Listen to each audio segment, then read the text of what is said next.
Welcome back, everyone, to Tully Talks.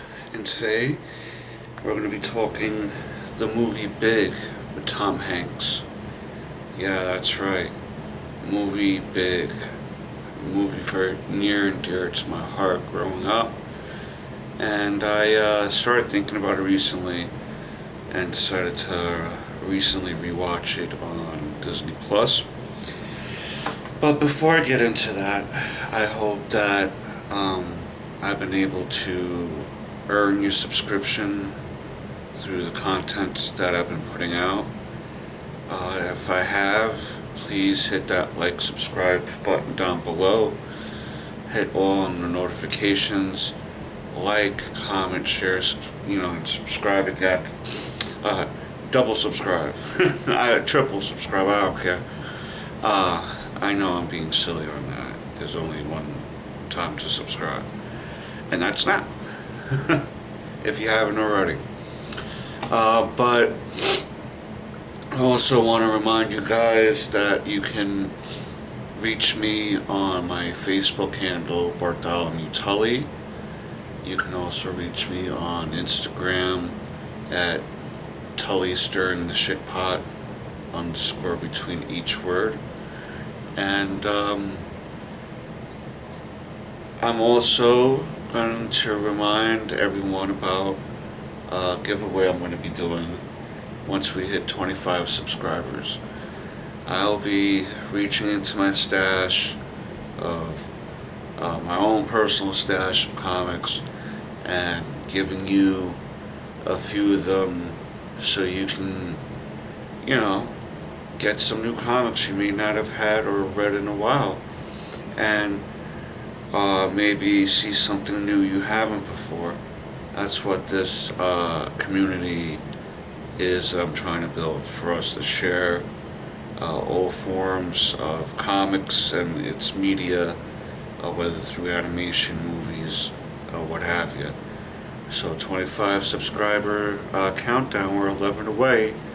We're currently sitting at 14 subscribers. I think that's pretty good so far for how we're growing. But let's grow more. Let's grow more. Let's bring in people that you think are going to benefit and be happy with this channel. Let's grow this community. But let's get into the movie Big. Now, the movie Big, for those of you who aren't aware, it stars Tom Hanks as Josh Baskins. Came out June 3rd, 1988, so it was a big summer movie at that time. It was around the time that Tom Hanks really started kind of getting noticed a lot. I think he first came around as an actor on the show called Bosom Buddies, where him and some other actor who kind of became well known after would dress up as women to live in this community because it's something with the rent and location and this and that, so they pretended to be women all those episodes. I don't know necessarily how that show will run now. Men dressing up as women, but just to get a deal on an apartment rent. I don't know how that would go nowadays. But the movie was directed by Penny Marshall. I think this may have been her first directorial debut. I could be wrong about that, but it's definitely one of her early works, if not her first. We got a 97 score on Rotten Tomatoes, but we know how that always rolls. So, but that's the audience score, so it's kind of like a fan favorite of those who do actually wind up watching the movie. It even got a 7.3 on the IDMBI.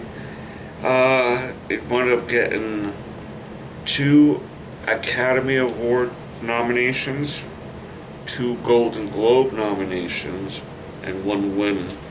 I'm just not sure exactly what category, but I'm assuming Best Director or something along those lines.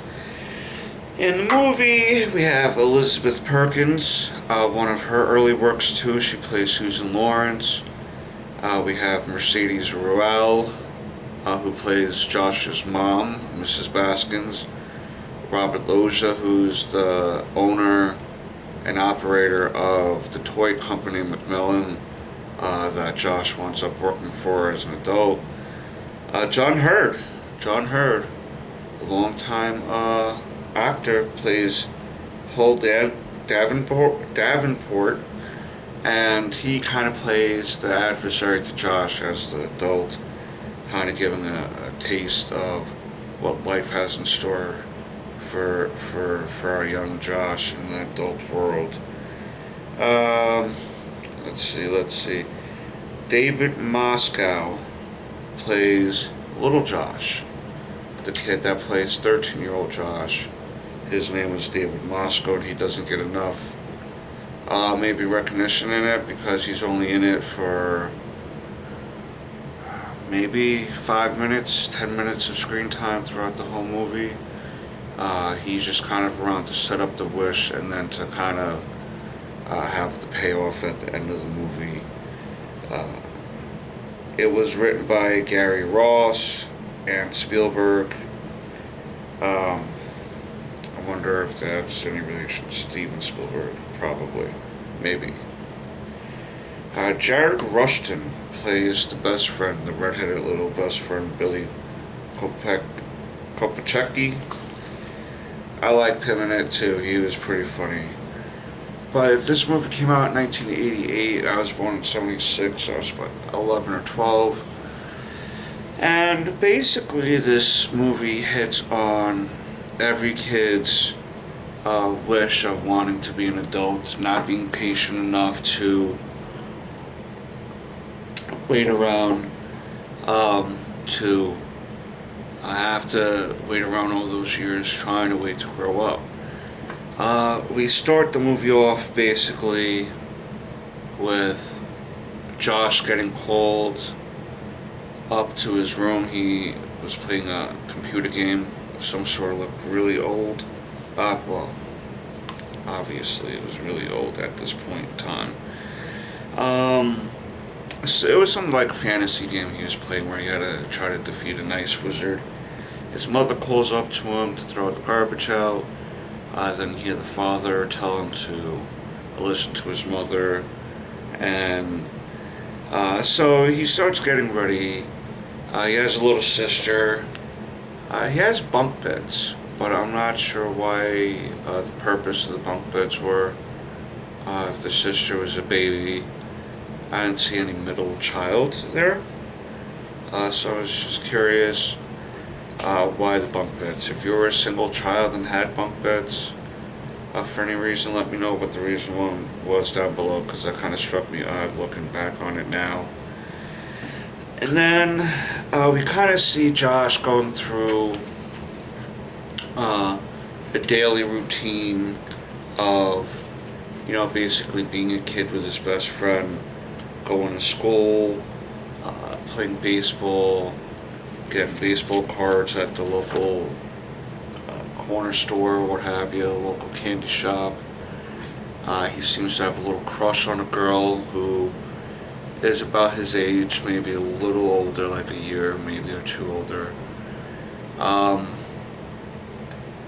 So it's just basically them running through a standard day in Josh's life with his best friend Billy and his family. It's a pretty standard thing. And then the next scene we see them at is an amusement park, and we see the father there with the mother. He wants to go on a roller coaster, and he winds up seeing his crush there near the roller coaster line, so he's able to bat his parents away and let him try to get on this roller coaster on his own, and he winds up getting in line with the crush. They wind up conversing about, have you ever been on it? He says, yeah. And of course when you're 13, you unless you're that 13-year-old that's 1 in 100 that automatically know how to be an automatic slide devil with every most 13-year-old kids, boys, are still being a little awkward with how to talk to girls. Sometimes I find boys a little bit more slower in that aspect of learning social skills with the other sex when it comes to uh, just conversing like a normal person while again simultaneously having romantic feelings for them.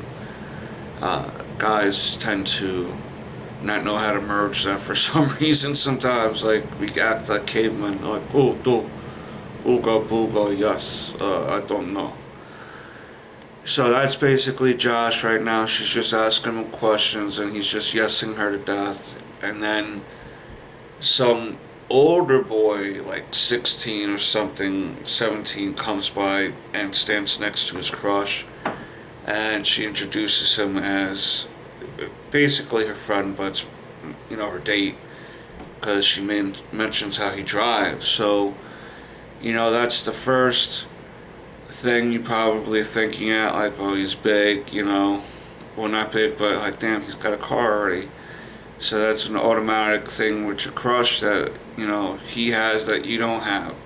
And he's older, and, he's able to take you out, and if he's got a car, he must be making money. So it's already feeling small against someone who can kind of be independent and seems to have confidence where he doesn't seem to have any confidence at all.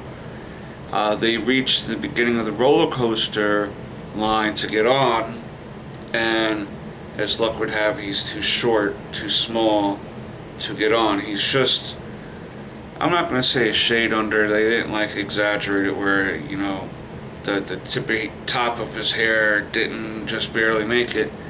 He was a couple inches short of the line, but he was big enough to perhaps let it go. I mean, this was the 80s, man. You telling me that Fairgrounds had superior bouncer techniques to avoid this 13 or 12-year-old at this point to get on this roller coaster, but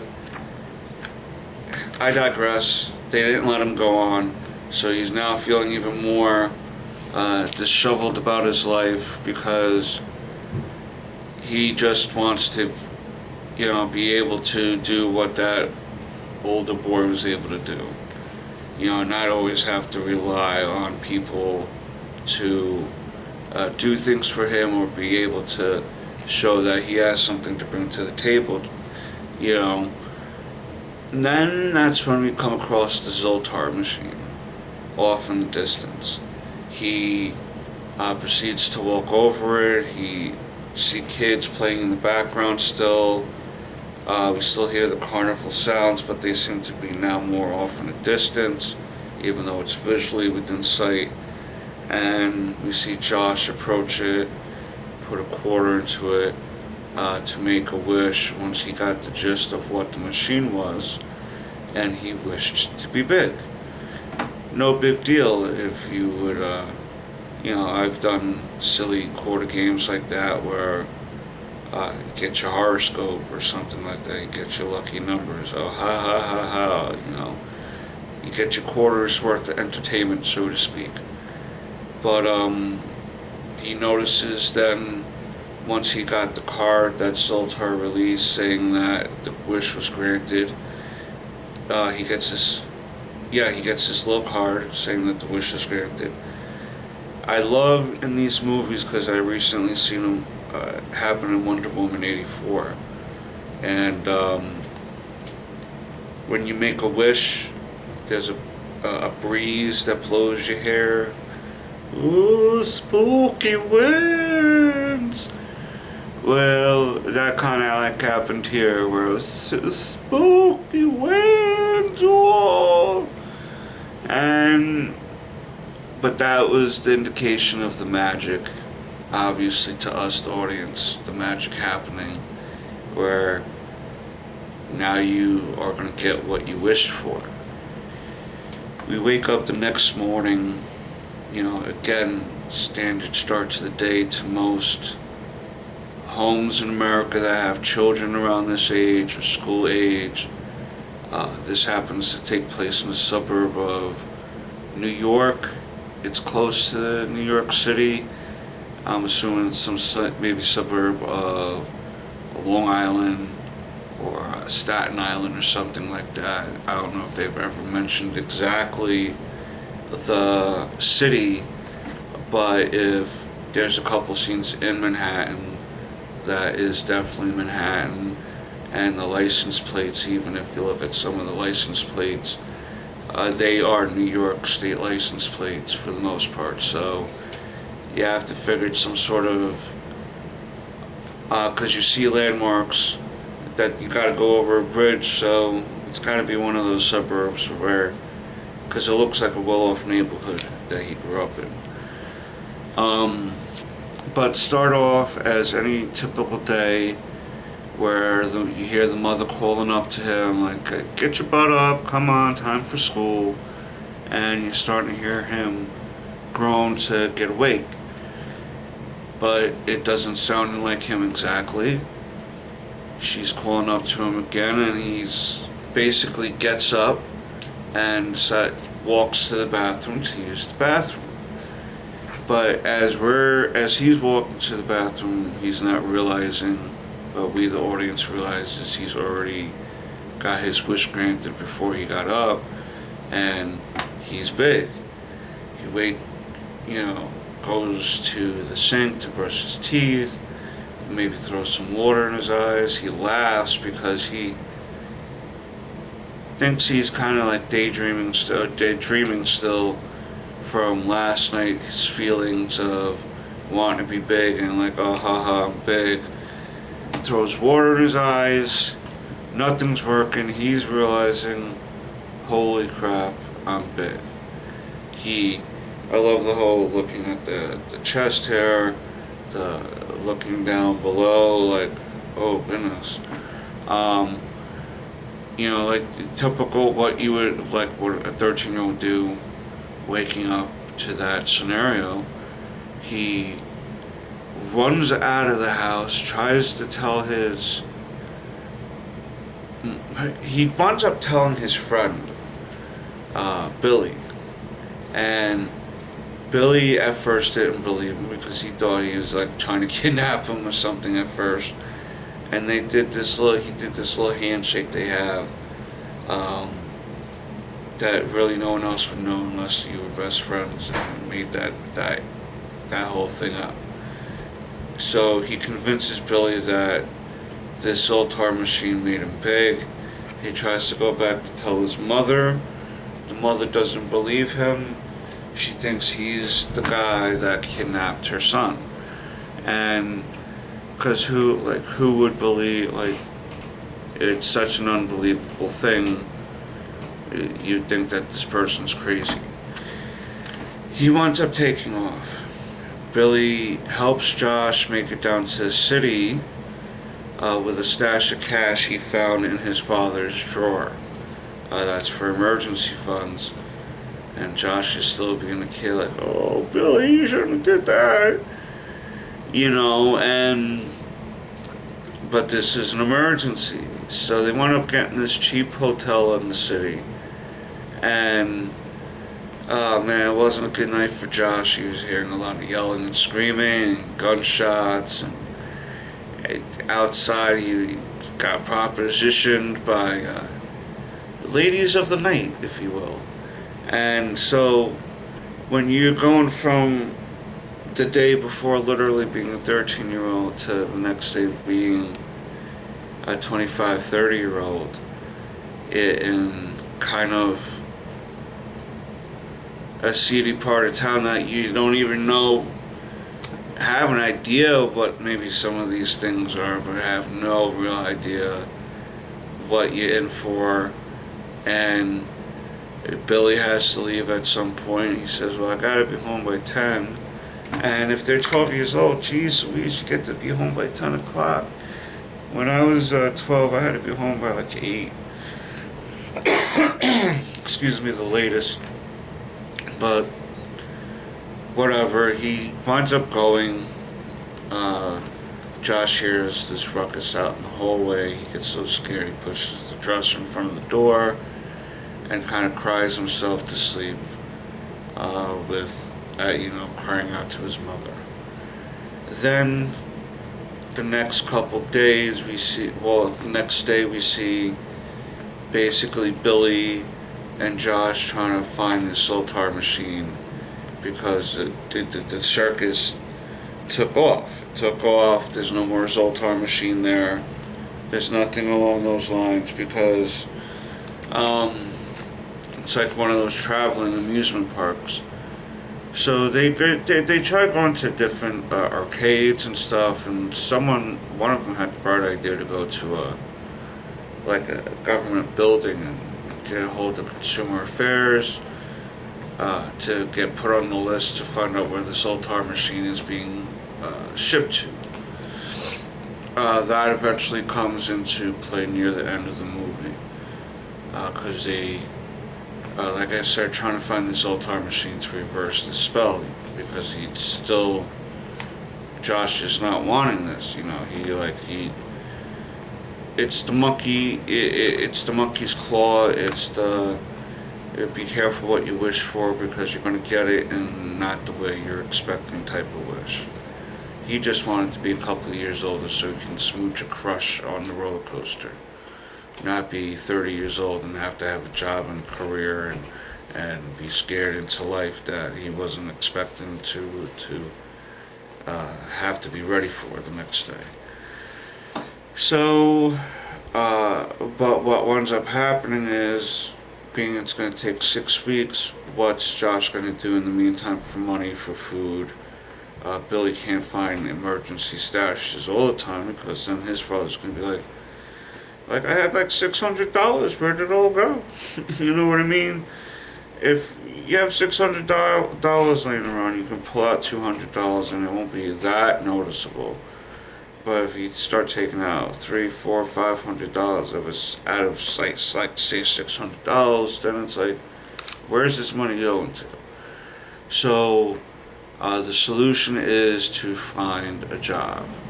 And as they're in the restaurant, and again throughout the movie, these little scenes, I love Tom Hanks for, I don't know if these were scenes that he was told to do or just came in his head, because he pretty much tried to act like a 13-year-old trapped in a grown man's body as they were looking for jobs on the wanted ad, him and his friend. His friend was a little bit more serious about it than Josh was at the moment. They're eating hot fudge sundaes and he takes this cherry and with cream and starts doing this like gross thing with his mouth. And it's like out in a public restaurant, it's like, geez Louise, will you get serious?